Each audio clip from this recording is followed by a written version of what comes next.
तो भाई बहुत ध्यान रखना पड़ेगा। और देखो परमात्मा ने ये कबीर सागर के सरलार्थ में आप और हमारी आंखें खोलने के लिए, ये किसके लिए लिखा? परमात्मा ने जगत के लिए थोड़ी लिखा है।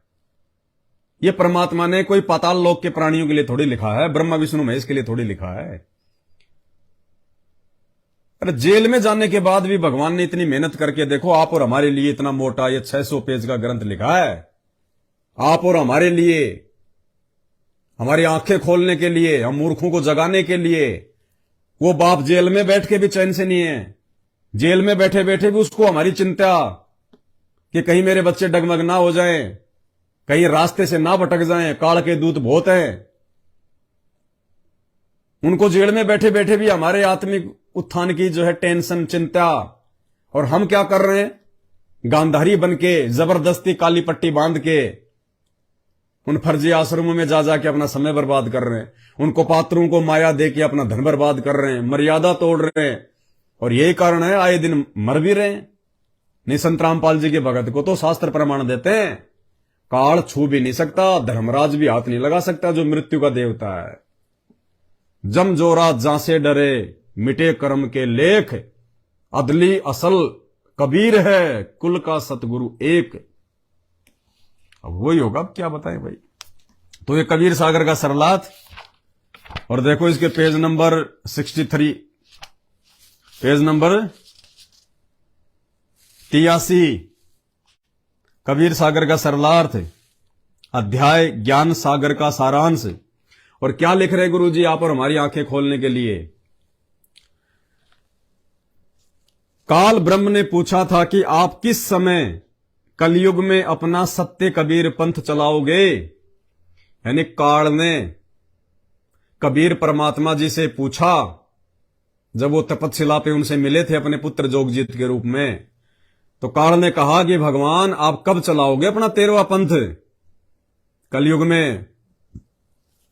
कबीर जी ने कहा था कि जिस समय कलयुग 5505 वर्ष अर्थात 5500 वर्ष बीत जाएगा तब मैं अपना यथार्थ 13वां कबीर पंथ चलाऊंगा। काल ने कहा कि उस समय से पहले मैं पूरी पृथ्वी के ऊपर शास्त्र विधि त्याग कर मनमाना आचरण करवाकर, शास्त्र विरुद्ध ज्ञान बताकर, झूठे नाम तथा गलत साधना से अभ्यस्त कर दूंगा।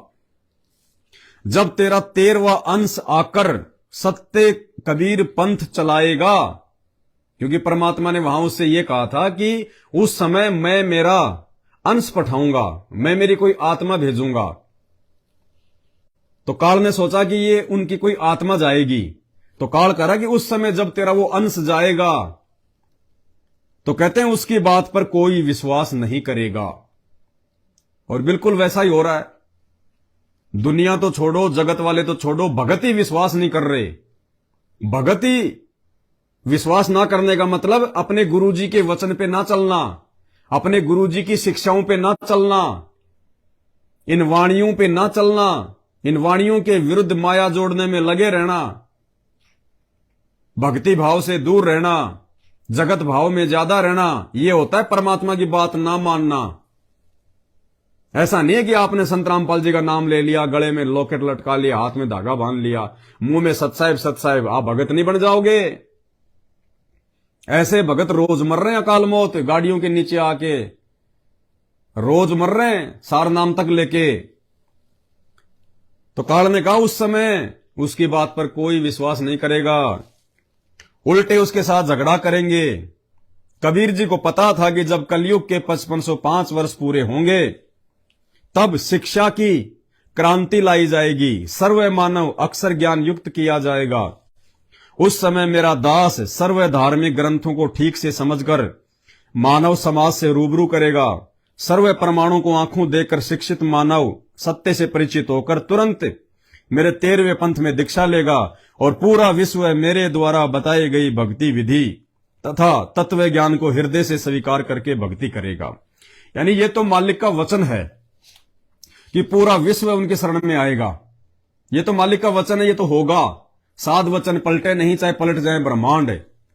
लेकिन यदि हम उनके शरण में आके हम उनके वचन पे नहीं चले तो हम तो रह गए, हमारा तो सत्यानाश हो जाएगा, अपना तो काम बिगड़ गया। मालिक ने जो वचन बोल दिया था वो तो पूरा होगा, पूरी दुनिया उनकी शरण में आएगी। 2028 से पहले पहले ऐसी भयानक परिस्थितियां प्रकट हो जाएंगी, मजबूरन इंसान को उनके चरणों में आना पड़ेगा, गिड़गिड़ाना पड़ेगा, जान की भीख मांगनी पड़ेगी।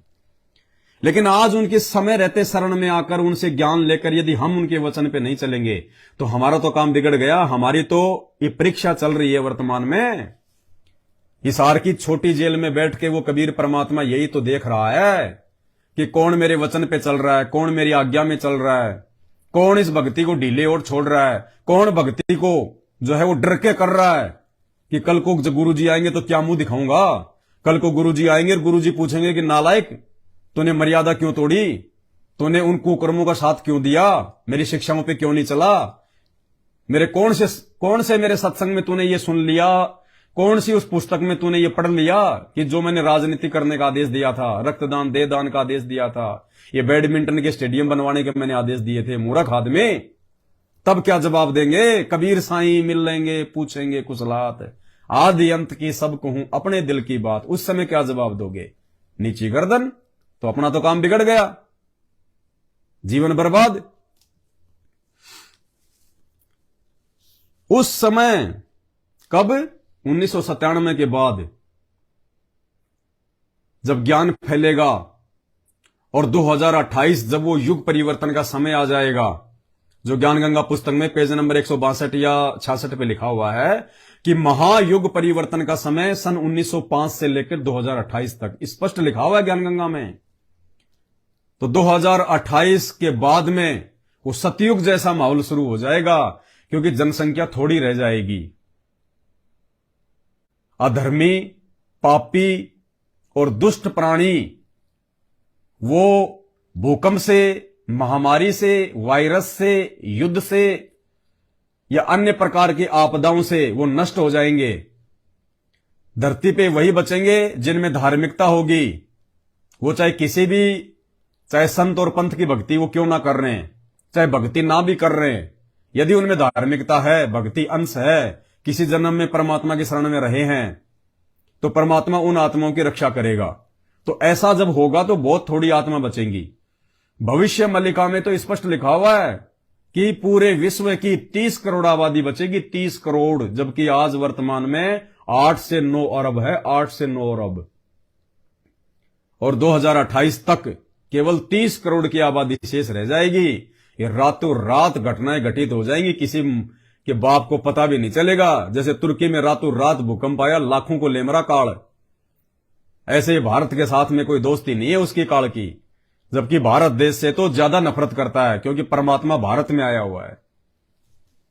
तो क्या कह रहे हैं? उस समय पुनः सतयुग जैसा वातावरण होगा 28 के बाद। आपसी राग द्वेष, चोरी जारी, लूट ठगी कोई नहीं करेगा। यानी उस समय धार्मिक आत्मा रहेंगी, भगवान से डरने वाली रहेंगी। बचे कुछे व्यक्ति सब के सब सतगुरु रामपाल जी भगवान की शरण में आ जाएंगे। शास्त्रों में यहां तक लिखा हुआ है, परमात्मा ने बताया कि पूरी दुनिया में दूसरा कोई पुजारी नहीं रहेगा, कोई भी, केवल एक ही पूजा होगी, सतगुरु रामपाल जी भगवान की। सभी लोग सतनाम का जाप करेंगे, दूसरा पुजारी कोई धरती पे रहेगा ही नहीं। तो उस समय कहते हैं कोई चोरी नहीं करेगा, कोई जारी नहीं करेगा, कोई ठगी नहीं करेगा, कोई लूटपाट नहीं करेगा। चाहे 1 किलो सोना क्यों ना पड़ा हो रोड पे और वो अकेला जा रहा है, वो देखेगा भी नहीं, थूक के चला जाएगा। ये सोचकर उठाएगा भी नहीं कि कोई और ना उठा ले और मैं इस सोने को मैं गुरुजी को दे दूंगा या जिसका होगा उसको दे दूंगा। वो ये सोच के भी नहीं उठाएगा उसको कि पड़ी रहने दे, बला है। अगर मैंने उठा लिया और कल को किसी को बता दिया और वो कहेगा मेरा तो 2 किलो था, 1 किलो कहां गया, मेरा तो 2 किलो था, तूने ले लिया, वहीं गिरा था मेरा, फिर क्या करोगे? और वो नहीं मिला जिसका सोना या जिसका पैसा पड़ा हुआ है, और आपने ये सोच के यार कहीं कोई और ना उठा ले इसको और मैं उठा लेता हूं और जिसका होगा उसको दे दूंगा, और जिसका है वो आपको नहीं मिला, तो वो बोझ, वो भार, वो गंदगी, वो पाप कर्म आप कहां रखोगे? फिर कहां रखोगे आप? कौन खाएगा उस पाप को? वो भार चढ़ गया तेरे ऊपर। इसलिए परमात्मा कहते हैं थूको ही मत रंका और बंका की तरह। जब रंका उसके ऊपर मिट्टी डालने लगा तो उसकी पत्नी ने पीछे से कहा कि क्यों मिट्टी पे मिट्टी डाल रहे हो, छोड़ो, अपने किस काम की। तो भगत ने तो उठाना ही नहीं है, चाहे 100 का नोट पड़ाओ और चाहे 1 लाख का नोट पड़ाओ, चाहे पूरा बैग पड़ाओ 2-2 हजार के नोटों का, चाहे सोना चांदी पड़ाओ, हमने तो देखना भी नहीं है। देख लिया तो चुपचाप निकल जाओ सीधे, ना किसी को बताओ कि भाई यहां पे पैसा पड़ा है। अगर आपने किसी को बता दिया और उसने उठा लिया, और फिर वो क्या करेगा, वो जगत वाला उसका दुरुपयोग करेगा, वो दोष भी आप लगेगा क्योंकि आपने बताया उसको। इसलिए परमात्मा कहते हैं जैसे लोग गोबर से और लेट्रिन से बच के चलते हैं, कहते हैं इसी प्रकार से अपना पैर ऊपर उठा के अपना बच के निकल जाओ। उठाना भी नहीं है, देखना भी नहीं है, और उस गंदगी को अपने घर पे तो बिल्कुल नहीं लेके आना। उस समय पुनः सतयुग जैसा वातावरण होगा। आपसी राग द्वेष, चोरी जारी, लूट ठगी कोई नहीं करेगा, कोई धन संग्रह नहीं करेगा। भाई और बहनों, हम क्या कर रहे हैं, ये उस समय की स्थिति बता रहे हैं परमात्मा, जब पूरी दुनिया उनकी शरण में आ जाएगी। तो हम तो पहले शरण में आ चुके हैं, हमारे ऊपर तो ये बातें आज ही लागू हो चुकी हैं जो आगे चल के दुनिया पे लागू होंगी।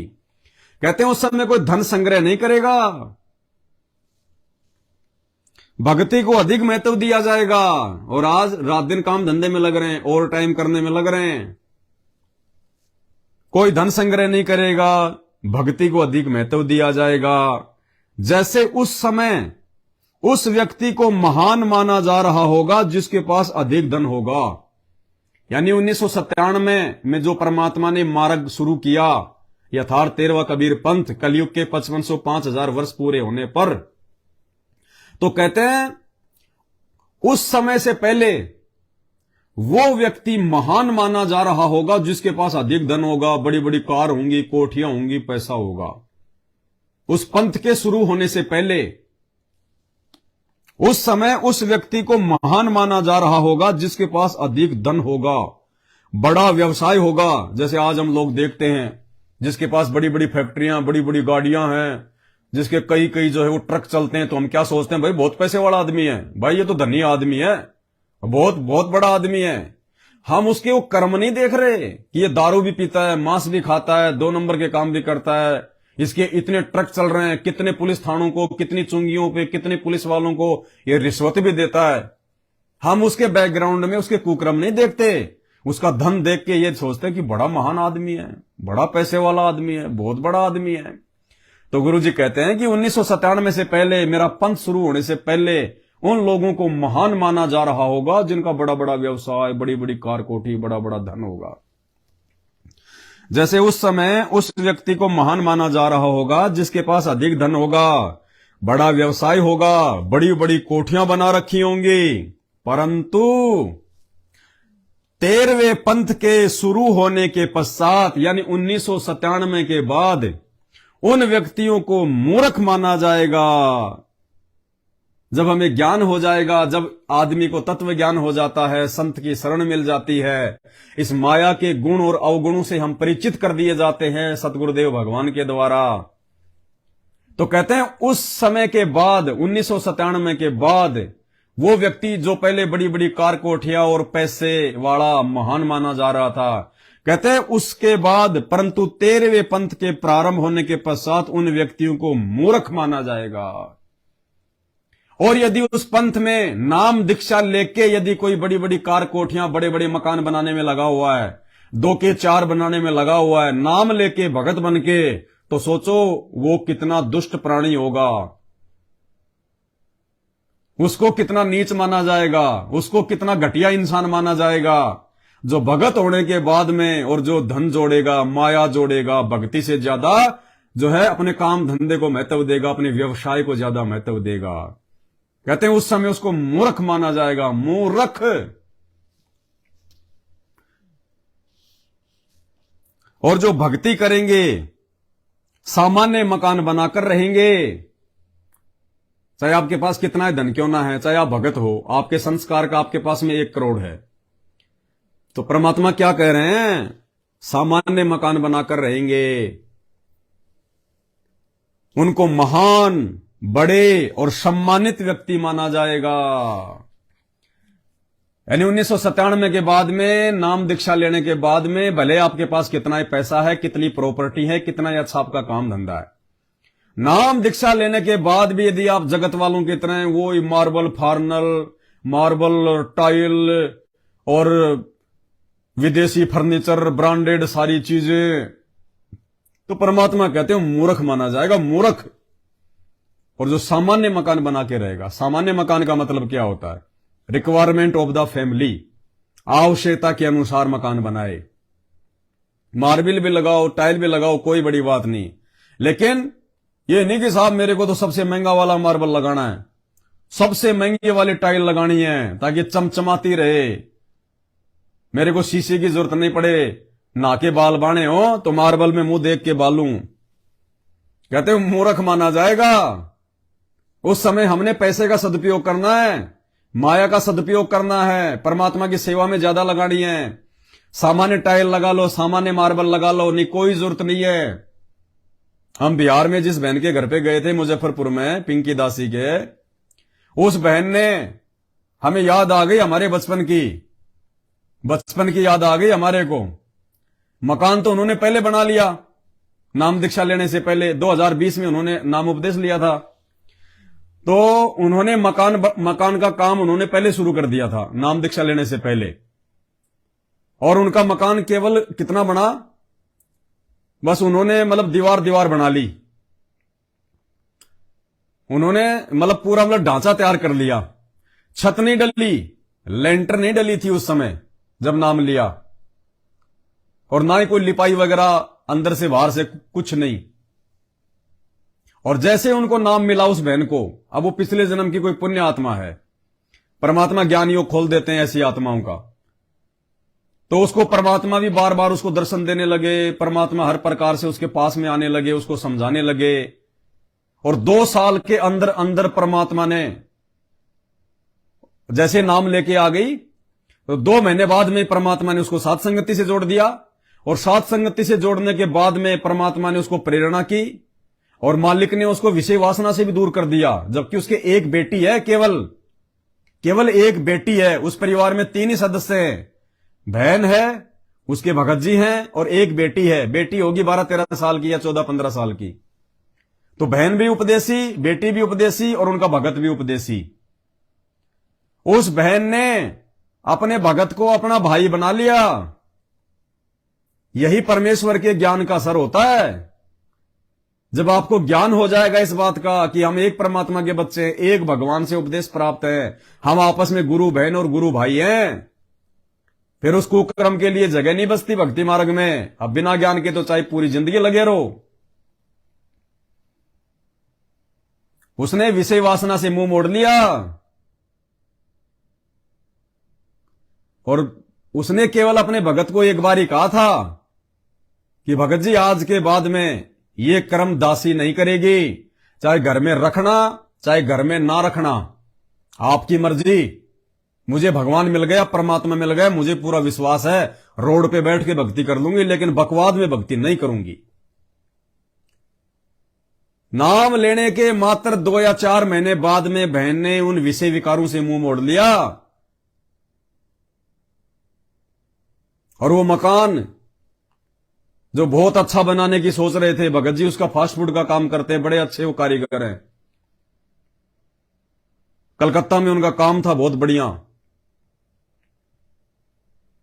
तुरंत भगत जी को कह दिया कि मुझे कोई बेटा नहीं चाहिए, मुझे अपने संस्कार आगे नहीं बढ़ाने, बस एक बेटी दे दी भगवान ने, बहुत है, मैं और बच्चे पैदा नहीं करूंगी, विषय भोग नहीं करूंगी। मुझे तो गुरु जी कह रहे हैं कि बेटा ये ओम नाम की कमाई करके तने ब्रह्मा जी का ऋण उतारना है, और मैं विषय विकार में लिप्त रह के रजोगुण से भोग विलास करके मैं ब्रह्मा जी का जो है भार चढ़ा रही हूं। मेरा भगवान तो कह रहा उतार, और मैं उसकी शिक्षा के विपरीत विषय विकारों में लिप्त होके, भोग विलास में लिप्त होके मैं ब्रह्मा जी का भार चढ़ा रही हूं अपने ऊपर, क्योंकि रजोगुण का स्वामी है ब्रह्मा जी।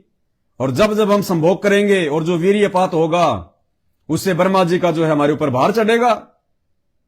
तो एक तरफ तो कमा रहे हो, दूसरी तरफ उससे ज्यादा जो है बल्कि बर्बाद कर रहे हो।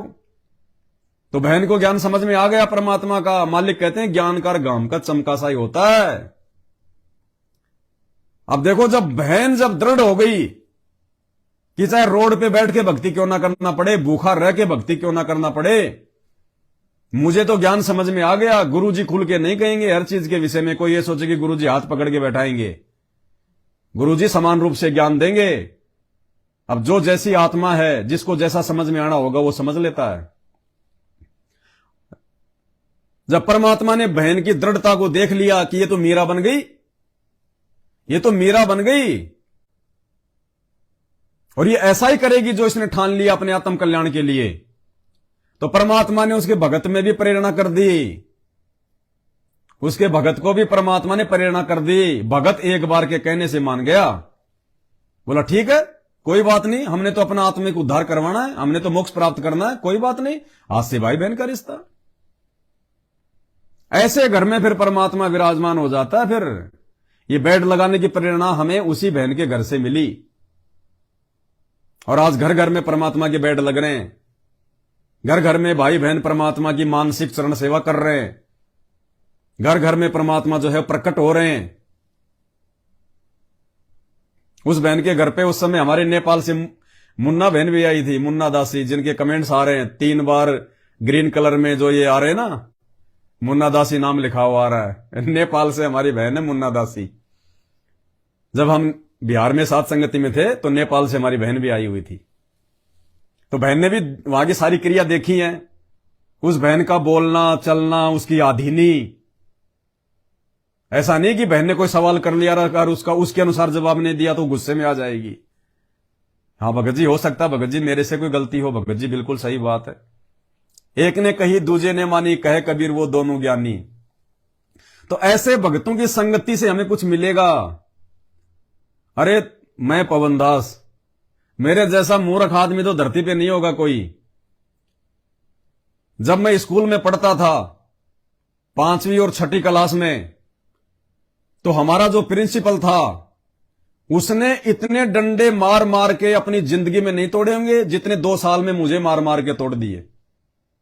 और ऐसे नॉर्मल तरीके से नहीं मारता था। 4 लड़के बुलवाता था, 2 मेरे हाथ पकड़ते थे, 2 मेरे पैर पकड़ते थे और मुझे उल्टा जमीन पे लिटाते थे, और फिर वो मारता था मुझे पीछे से और पैर के तलवों पे मारता था। डंडा टूट जाता था, पता नहीं उसमें भी कोई भूत ही सवार था क्या। और मैं भी ऐसा निकम्मा था, रोता बहुत था लेकिन आंसू एक नहीं आता था। और किस बात को लेके पिटाई? 6ठी क्लास में पढ़ रहा था मैं, 4 का पहाड़ा नहीं आता था, 4 का पहाड़ा। वहां जाता तो मास्टर पीटते, घर पे जाता तो घर वाले पीटते। बड़े किस्से हैं, अब क्या बताएं यहां पे।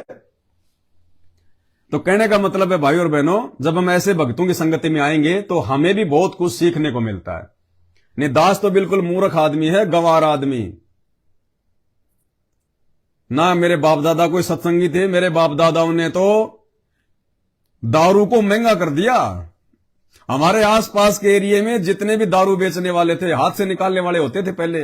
अंग्रेजी तो कौन पिला उनको। मेरे बाप ने और मेरे दादा ने आसपास के एरिया की दारू महंगी कर रखी थी। यानी मेरे गांव में लोगों ने इतना पानी नहीं पिया जितने मेरे बाप ने और मेरे दादा ने शराब पी के छोड़ दी।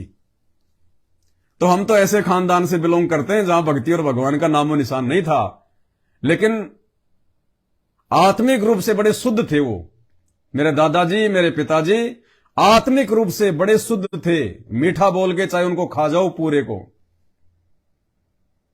और यही कारण था, हालांकि उनको नाम दिलवा दिया था, नाम पे वो रहे नहीं।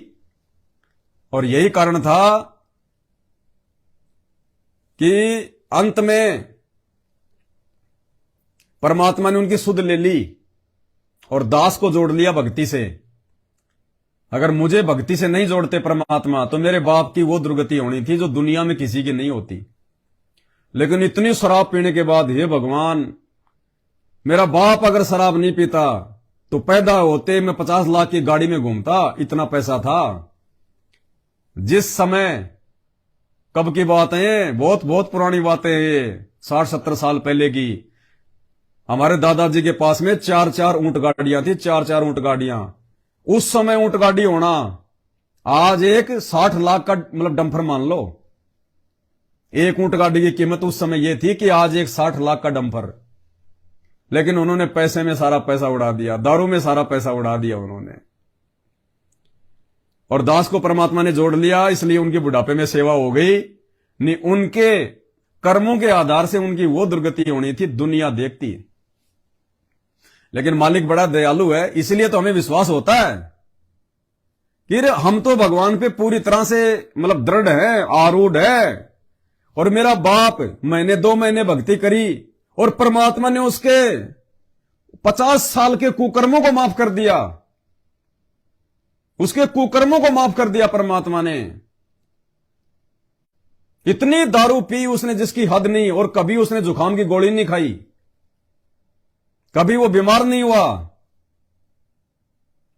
और बुढ़ापे में परमात्मा ने उसकी ऐसी सेवा करवाई जैसे हम अपने जवाई की करते हैं, जैसे कोई अपने बटेऊ की सेवा करता है, अपने लड़के की पति की सेवा करता है। तो मेरे को बड़ा दृढ़ विश्वास हुआ कि ये भगवान, इसने तो 2 महीने तेरा नाम जपा था, उसके बाद तो ये छोड़ दी थी इसने, वापस ये शराब पीने लग गया था। और जब लास्ट में चल के जब ये आंखों से अंधा हो गया, एक कानों से बहरा हो गया, तो बाप था इसलिए मैं उसको अपने पास ले आया। एक तरफ तो मैनेजमेंट के साथ में जो है ये संघर्ष, रोजी रोटी के लिए काम धंधा, बाप को साथ में रखना, मां भी साथ में, किराए के मकान। 8 साल बड़े भयंकर निकले, बयान नहीं किए जाते, तो भगवान का आशीर्वाद था जो दास ने निकाल दिए, नहीं मेरी औकात नहीं थी। 3 साल तक मेरा बाप मेरे पास में रहा, अंधा गूंगा, मतलब बोलता तो था, अंधा और जो है बहरा बन के, और मालिक ने उसकी घर में सेवा करवाई। तो हमें विश्वास हुआ कि परमात्मा, इसने पूरी जिंदगी तो इसने कुकर्म किए, कोई अच्छा काम नहीं किया, शराब बीड़ी गुटखा नहीं खाता था, वो खन्नी वगैरह क्या होती है, जर्दा वगैरह जो लगाया जाता है होठ के नीचे, क्योंकि हम तो बचपन से जो है वो मतलब देखते आ रहे थे ना। शराब, हे भगवान, बस बात ही छोड़ दो। रोजाना 1 से 1.5 बोतल रोजाना देसी, उसके बराबर बैठ के कोई उसकी कोई जो है कंपटीशन में नहीं था कोई। और पूरी जिंदगी लड़ाई झगड़ा, घर में शांति नहीं।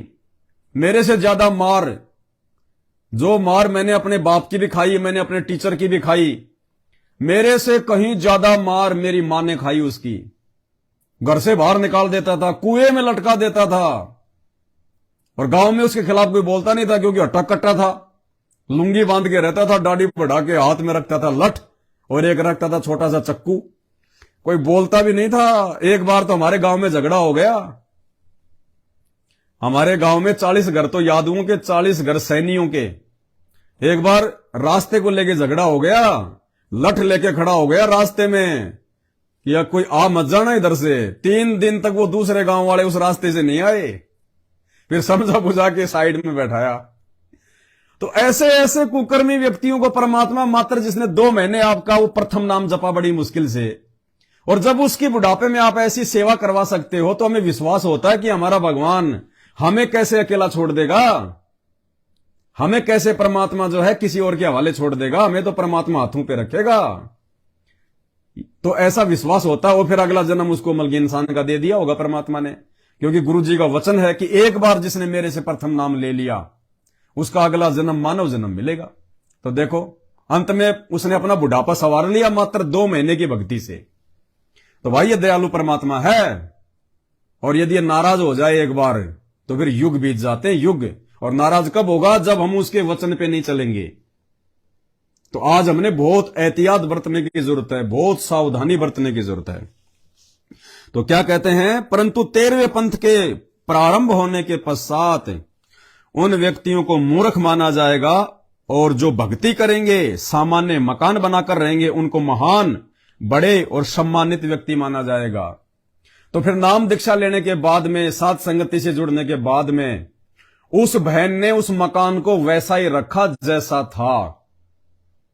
ऊपर उसने लेंटर नहीं डाला,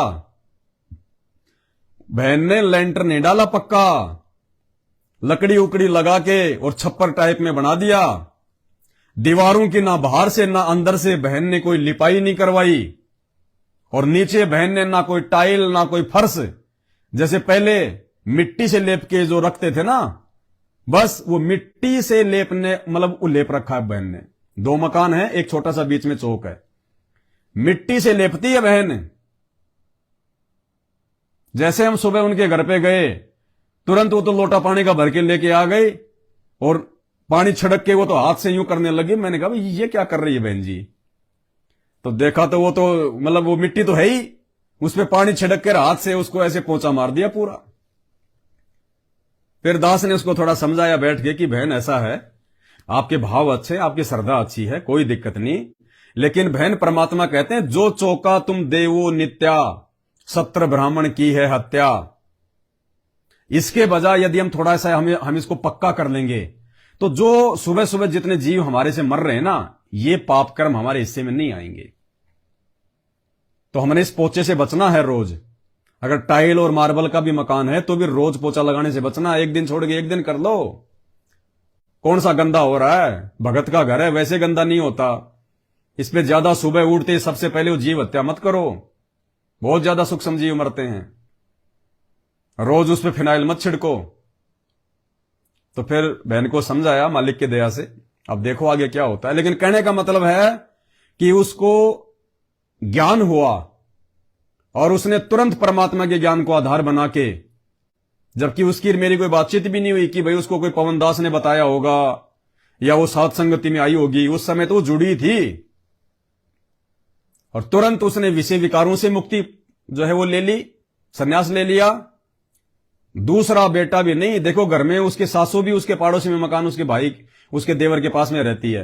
गांव वाले भी लोगों ने कितना कहा होगा कि कम से कम एक बेटा तो हो जाने दे, अरे एक बेटी तो है तेरे, एक संतान तो और हो जाने दे। लेकिन नहीं मानी कि नहीं, अगर बेटी हो गई, जैसे मतलब बेटी तो है ही, अगर बेटा हो गया तो मेरा संस्कार जुड़ जाएगा। चलो बेटी तो दूसरे घर चली जाएगी, काम तमाम। अगर बेटा है तो बेटे के तो फिर बहू आएगी, बहू के फिर पोते होंगे, पोतियां होंगी, मैं तो उलझ के भर जाऊंगी।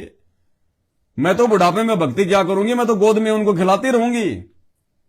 कभी बेटे के कभी रोग हो गया, कभी हॉस्पिटल में, कभी कोई परेशानी, कभी क्या पता वो बेटा सपूत निकले, क्या पता वो कपूत निकले। तो बहन ने ज्ञान आधार से कि मेरे को बेटा बेटा नहीं चाहिए, बेटा जो मुझे सुख नहीं दे पाएगा वो सुख बुढ़ापे में मेरा भगवान देगा मुझे। जो सेवा बेटा नहीं कर पाएगा वो मेरा परमात्मा करवाएगा सेवा, अगर मैं उसकी भक्ति करूंगी तो बहन ने दूसरी संतान भी पैदा नहीं करी,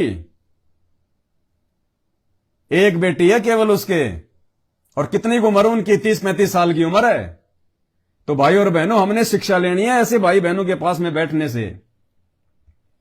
इसको कहते हैं साध संगति। हमें ऐसे भाई बहनों से शिक्षा मिलती है, भक्ति मार्ग में आगे बढ़ने की सत प्रेरणा मिलती है कि हम क्या भक्ति कर रहे हैं। भक्ति तो ये आत्माएं कर रही हैं, हम क्या भक्ति करेंगे। यहां तो 20-20 साल से सार नाम तक लेके बच्चे पैदा करने में लगे हुए हैं, और उसने नाम लेते ही 2 महीने बाद में विषय विकार छोड़ दिए। तो ऐसी आत्माएं परमात्मा पाएंगे, आप और हमारे जैसे निकम्मे कहां परमात्मा पाएंगे। लेकिन अभी समय है, हम भी उनके जैसे बन सकते हैं अगर प्रयास करें तो। परमात्मा से यदि हम ये प्रार्थना करें तो देखो, भगवान से प्रार्थना करनी पड़ेगी, रोना पड़ेगा मालिक के आगे, मिन्नतें करनी पड़ेंगी, लेकिन कोशिश भी करनी पड़ेगी। तो मालिक कहते हैं फिर जो सामान्य मकान बना के रहेंगे, भक्ति को ज्यादा महत्व देंगे, तो वो है 1997 के बाद में वो भगत महान माने जाएंगे। आने वाले समय में लोग उनकी जो है वो इज्जत किया करेंगे, लोग उनको महत्व दिया करेंगे। क्योंकि आने वाले समय में जब दुनिया को ज्ञान हो जाएगा तो किसी व्यक्ति की पहचान उसकी संपत्ति से नहीं होगी, उसके पद से नहीं होगी, उसके कार कोठी मकान से नहीं होगी। एक व्यक्ति की पहचान उसके ज्ञान से होगी, उसकी मर्यादाओं से होगी, उसके आचार विचार, उसके व्यवहार से होगी। तो परमात्मा का वचन फैल नहीं हो सकता। गुरुजी ने जो लिख दिया इस कबीर सागर के सरलार्थ में वैसा ही होगा। और यदि भगत होने के बाद भी यदि आप माया जोड़ने में लगे हुए हैं, 2 के 4 बनाने में लगे हुए हैं, तो भाई उस समय जैसे आज जो कुत्ते की इज्जत होती है वैसी इज्जत होगी उस भगत की, क्योंकि परमात्मा का आशीर्वाद हट जाएगा, फिर वो माया कितने दिन रुकेगी तेरे पास, कितने दिन वो माया से तू अपना काम चलाएगा, और माया तुझे कहां पे वो सुख दे देगी। तो मूर्ख समझा जाएगा फिर उन लोगों को।